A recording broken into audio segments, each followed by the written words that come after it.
Hey guys, welcome to the channel. Thanks for tuning into another video. So this one here is 1 year with the Raptor 700. I bought it, actually it was a week ago today.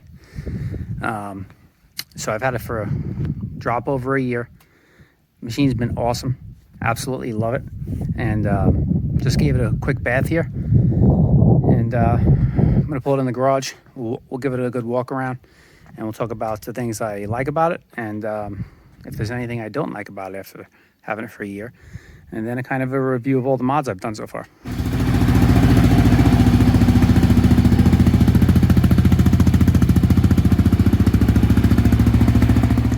All right, so like I was saying, I've had it for a year now and a week. And if you guys follow my channel since the beginning, you're probably thinking to yourself, that's the longest you've kept anything. And you're probably right. So, although I have had I think the Can-Am Maverick Sport I had for about a year and a half. So, anyway, so as you can see, there's some updates on it since the last time you guys seen the video on this machine. I've gotten quite a few hours on it now, and just got it washed up. I'm prepping for a dune trip next weekend, going to Glann with another YouTuber actually. Dune ATV. If you guys don't check out his channel, you should. Really cool guy. He's got some cool content. Rips around his Raptor on the at the dunes, and he's got some YXZ content as well. So I'm going to be going out with him and another guy, and we're going to spend a couple days right around Glann, the Imperial Sand Dunes. So as you can see, we'll start with the updates since the last time I've done a video. I got the Pro Armor Bully front bumper. Got that on there. That looks really nice. I was kind of going back and forth with the Alba bumper because I have the Alba Nerf Bars and the Alba rear bar. But I really like this one. And makes the front of the quad look a little more aggressive, you know what I mean? So I like it. Got rid of the plastic stock one. Replaced with that. The next obvious thing you can see is the tires. I upgraded the tires. That's actually how I met Scott, the gentleman that runs the YouTube channel for Dune ATV. He bought my stock tires from me, and we got to talking. Really great guy. So he's been following my channel for a while. I've been following his, and so I figured we're gonna get together and go do a ride. But I got these put on, and then he bought my stock ones. So these are the GBC XC Masters. I went with the factory size, so it's 22-inch tires in the front, and they're 20s in the rear. The only difference with the rears is with these tires, they're 11 inches wide instead of 10. Stock tires are a little narrower. But these things, I've gotten one good ride on them. And I tell you, night and day difference in traction. Probably single-handedly the best mod I've done to the machine. With everything I've done to it. And exhaust, tune, everything is the tires. It just makes it an entirely different machine handling-wise, traction. So it's been really, really good. And I, from what I can tell, I mean, I only got one good ride on, but in some pretty harsh terrain, and they don't even look like they were driven. And I got a couple miles of pavement on them too, and they still got the little tabs on the coming off the rubber from the mold, as you can see, a few. So they'll hold up pretty good. So that's that. And then we also did, I believe you guys seen the handlebars on the last video, but just to kind of go over everything we've done to the machine is, let me get the key off. Got the protaper SE bars. I did not go with the contour bars, which are the fat bars. Just kept it with the stock size. These are the Raptor bend, and then the ODI grips. All right, those have been good. The grips are awesome. I love the grips. That makes the ride way more comfortable. The whole purpose of a lot of things I'm doing is just to make. I'm 45 years old. I'm going to be 45, I should say, in April. And I'm not in my 20s anymore. When I first was really riding heavy on sport quads, I've been riding since I was 15, but in my 20s I was riding a lot, and my body definitely cannot take it in my 40s as well as it could in the 20s. So everything I do is try to make for a more comfortable ride, longevity. That was one of the reasons I got the Raptor instead of the YFZ. It just doesn't beat you up as much. A little more pleasant suspension on the trails. and what have you. So the grips make a big difference in comfort. And then I did the precision steering stabilizer. You see that sits there. Now, this thing fits great. I do not have any rides on it yet. I took it for a little test. Once I installed it, just up the block. And then in the backyard, my backyard here, I got about 1.25 acres property and some stumps and rocks. Kind of went over those just to see how the front end would react, and it's super stable. So, excuse me. I'm very curious to see how it's going to do on a full ride.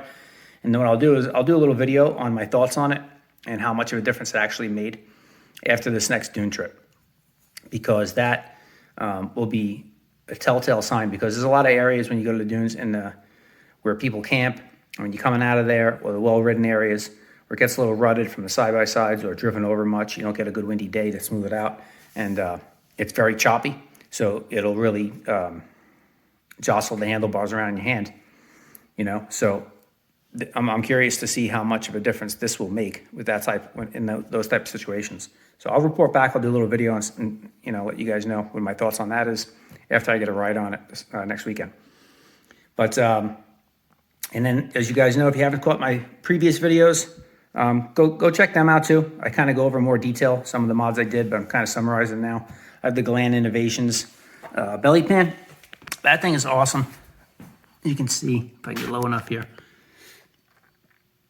That thing has taken a couple hits. I live in southern Arizona. It's a lot of rocky terrain. It's glided over some things, and you can barely even tell. It's not even scratches on it. It just takes a beat, and you see how thick it is. Much better than an aluminum skid plate. I highly recommend the Glann Innovations one. It's very similar to the DRW, only with the Glann you can get it different colors if you want. So that's cool. I wanted to get the blue, and got the Alba Nerf Bars on there. The wheels, stock, I didn't mention that, but those are still the stock wheels that came on the Raptor. They're in great shape, holding up really well after a year. The finish on them is holding up really good. And with all the rocky terrain I ride in, you know, there's no pitting or anything like that. And especially like the Alba Nerf Bars, they're holding up pretty well too, I would say. Don't have any complaints. The nets, you know, get really dirty. That was one of my things. So I was like, if I get the blue, are they going to look like crap after a year? And they look pretty good. The trick is with those, they will get dirty, obviously, when you go for a ride. Maybe get a little stained. I spray some simple green on them, let them soak, and then hose them off with a high-pressure nozzle, and they come clean as new. So seat cover is probably going to be the next thing. Seat's holding up good, though. No issues with that. The stock seat cover has actually got a lot of grip. It's not too bad. But I want to do something custom, so that might be in the works next for the next mod. Got the Alba rear grab bar. The only thing with that is I lost the bolt. I just found out when I was washing it, right there, that holds the fender. Not in the bolt, so I'm going to replace that. It's also a good reason to wash your machine regularly and go through it, because you catch all these little things. Check all the little nuts and bolts. You know, those are the type of things you catch. After my last ride, I found a screw that was loose on the heat shield for the exhaust, and I tightened that up. So you just got to be on top of that kind of stuff. You know, these things take a beating. They're getting vibrated around, jostled around on rough terrain, and things come loose. So you gotta keep an eye on that stuff. But speaking of the exhaust, got the Yoshimura exhaust on there. The exhaust has been great. I've had it on there for almost since the machine was new, and it's held up really well. The finish is spectacular on it. No issues at all on that. And with the Yoshi, we did, let's see if I get the seat popped here with one hand. We have the Power Commander 5, it's tucked in there. As you can see, I gave it a good bath. It's a little wet under here too, I gotta dry it off still. But the Power Commander 5 is tucked in there. I run the, everybody asked me what flash tunes I run. I got one from Cuervo Racing, but it was a little too rich. And he did tell me when he sent it to me, it was only $25, but he said, you know, this file is not 100% for what you got. He didn't have anything to my exact specs, you know, for a Yoshi exhaust and stock airbox. So he sent me what he had. It was for like an Empire exhaust, I think, and open and no air and an airbox lid removed. So probably a little too rich for what I got going on here. I have stock air filter, stock airbox. So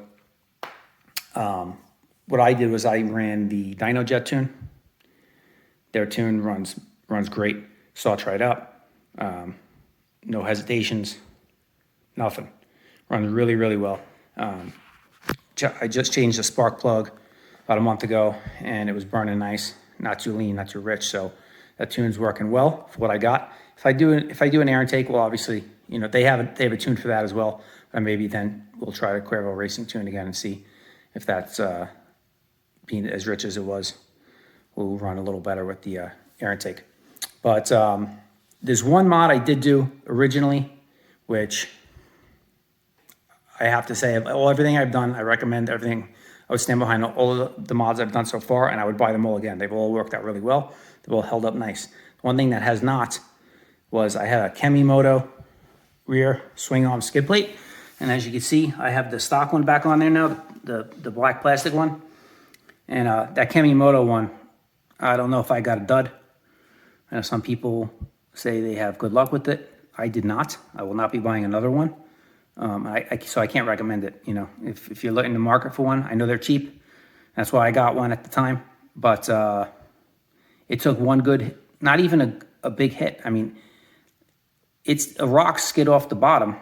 The rock was maybe the size of a softball sticking up. I turned around, I seen it going flying back.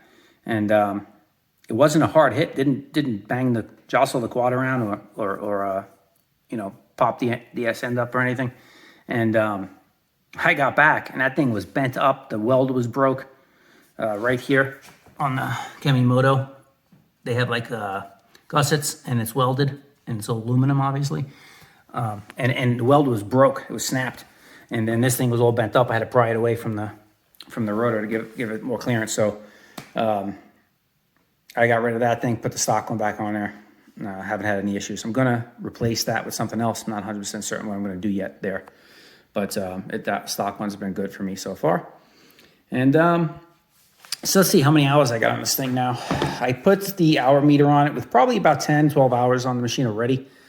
I'm at 31.4 on the hour meter. So I'd say I have probably 43 hours on it, maybe. Somewhere between 40 and 45 hours, somewhere in that range on the machine. And it's been flawless. Zero issues. Zero regrets. It starts up every time. Have no problems. The power is unbelievable on this machine. You know, obviously I have the exhaust and the tune, but it's just, those aren't huge mods. I don't have an air intake. I don't have cams and nothing like that. And it's a beast. I mean, I don't see the need for more power. It does everything I need it to. There's never a moment when you're riding it where you say, I couldn't barely make it up that hill. I could use some more juice. You know, it's not the case. This thing's it's an animal. I'm not drag racing anybody. I know there's other machines out there that are way faster, modded machines. I get that. This is a fairly stock machine other than the exhaust and the tune. And it is really fast. I don't feel the need to do anything else. I'm going to leave the motor stock. And if anything, I'll maybe do the air intake with the air box lid on. So like the air filter with the collar, with the billet collar, just kind of open up the intake a little bit. That would probably be the extent of it. And then obviously flash a little richer tune in there. But to this day, this thing has been flawless. I love it. Everything's holding up really well. The finish, the plastics, as you can see, the plastics are really good shape. I just washed it. You know, you have a couple little scratches here and there, which you're going to get. But the only areas the finish is dulled a little bit is kind of right here. And it's not too bad. You can see it kind of there with the light on it. But that's just where your legs are, and it rubs constantly. You know, that's going to happen. You're gonna rub the finish off a little bit.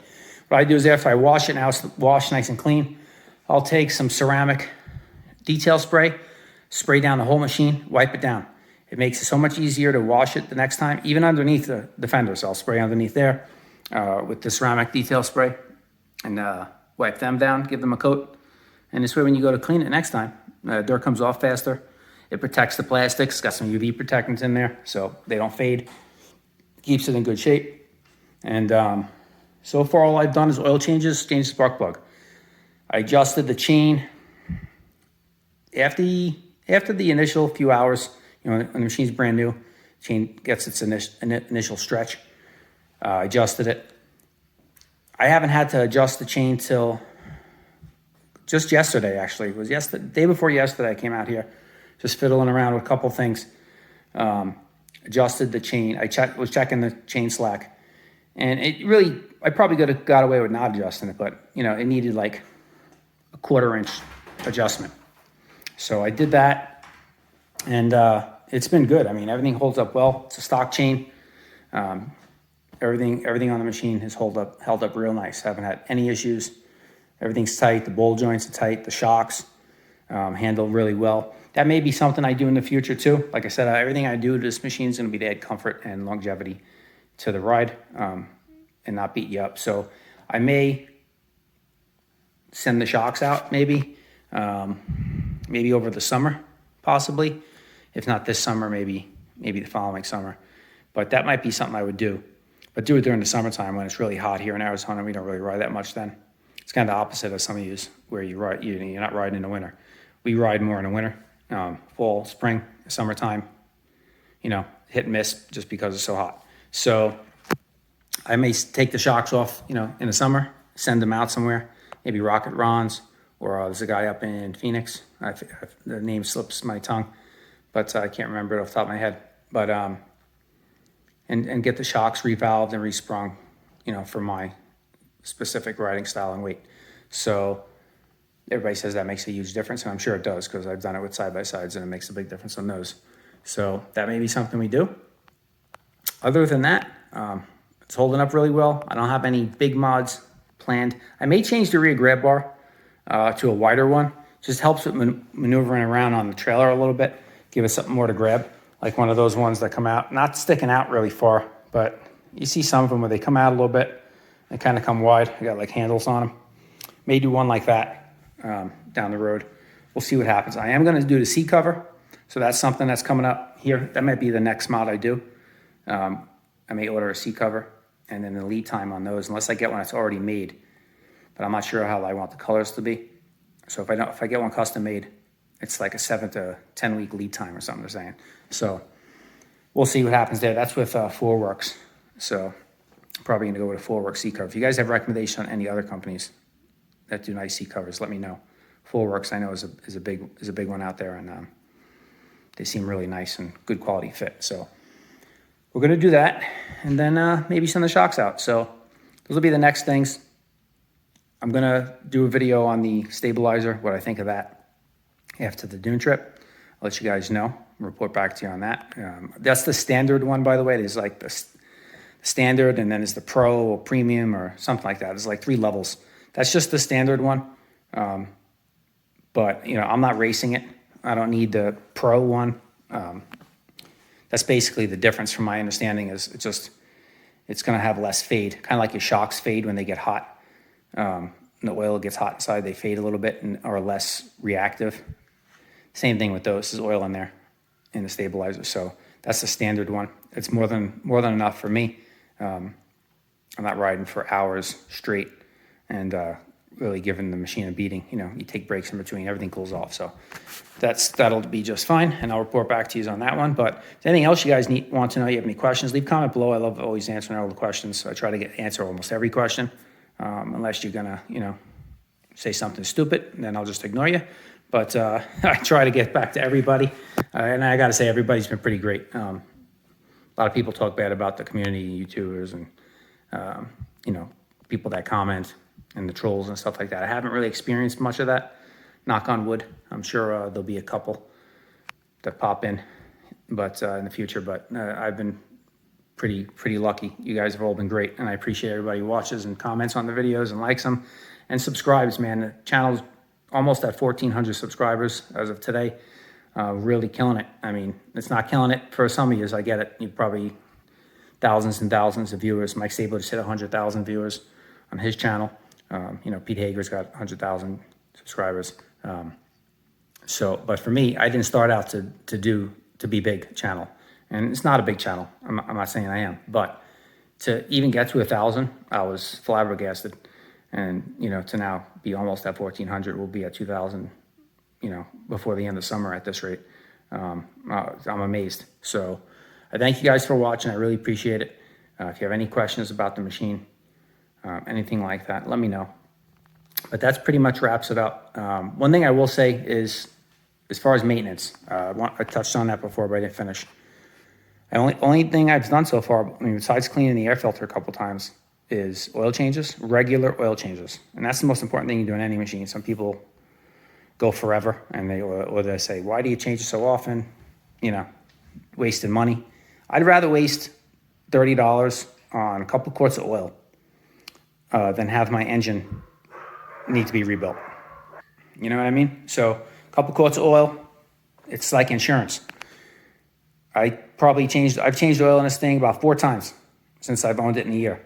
The first time was at 3 hours on it. I dumped out the alba lube, put in at the time a semi-synthetic Maxima oil, ran that until about 10 hours. Then I've been running AMS oil since. So AMS oil is the way to go, in my opinion. Obviously, everybody likes their favorites, but AMS oil is a great oil. Got a proven track record. It's a true synthetic. It's good, really, really good oil. I've run it in everything I own, and it's just a little bit more expensive. But if you get it from the right place, there's a jobber, the guy that sells AMS oil locally, that I get it from. It's way cheaper than going to the store and paying $14 a quart. I think I pay like $10 a quart, $10.99 a quart. So a couple quarts of oil is cheaper than rebuilding a motor. So that's what I do. I changed the spark plug once so far. That's probably like an annual thing. I'll change the spark plug annually. I don't feel the need to check the valves. They're not any more noisy than it was when it was new. So I don't hear any excessive noise. So everything's been good. I did check the crankshaft nut. Would you take this off? And Cuervo Racing's got a video on it. You can check his out. I won't go into too much depth, but if you pop this off, your crankshaft nut is in there. They say to check that. They had a couple issues with certain years coming loose, and I checked mine. It was fine. So that's something I did. And then, like I said, chain only stretched just a little bit. I barely adjusted it a second time. So maintenance is super easy on this thing. That's one of the reasons I bought it as well. The YXZs, they're high revving motors, so you got to change the oil way more often, which probably wouldn't be a problem for me, as you see how much I change the oil. But for somebody who doesn't want to do it as often and just changes their oil annually or twice a year, the Raptor is perfect because it's just easy to maintain. So that's it, guys. Wrapping this one up here. Dragging on a little bit for a long time. So thanks for tuning in. Please, if you like the video, dislike it if you don't. That's fine too. So subscribe to the channel if you haven't already. There's so many viewers that come back and watch the videos and aren't subscribed. So please, doesn't cost you anything. Subscribe to the channel. It really helps me out a lot. Share the videos if you like them. And we'll see you on the next one. Thanks. Ride safe.